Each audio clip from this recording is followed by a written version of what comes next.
मी नांदेड तालुक्यातूनच आली आहे, पण माझं गाव म्हणजे सेवट आहे, शिंदेवाई जवळ आहे, सोलापूर तो. तर मला तसा 1 वर्ष झाला, पण मी इथं तिथं दवाखान्यामध्ये तो उपचार करत होती. मला लघवीमध्ये त्रास होता.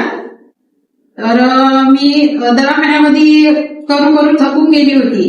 मग आपल्या इथं बोरकुटे सर यांनी सांगितली माहिती का याच्यामुळे म्हणजे बराच पाणीच्या त्रासामुळे असे ग्रस्त झाले, त्याच्यामुळे म्हणजे चांगली झाली बा म्हणून.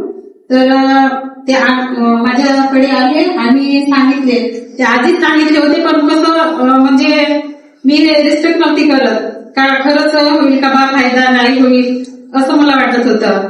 पण सरांनी सांगितले तेव्हा मी मग आपले धान्य घेतली आणि माझ्या ज्या मैत्रिणी आहेत त्यांच्याकडून पण मी माहिती घेतली. तर मला संजीवनी ज्यूस आणि लेडीचाईस मी आता 15 दिवस झाला कंटिन्यू घेत आहे. त्याच्यामुळे मला आता थोडासा आराम आहे आणि मी ते चालू ठेवणार आहे.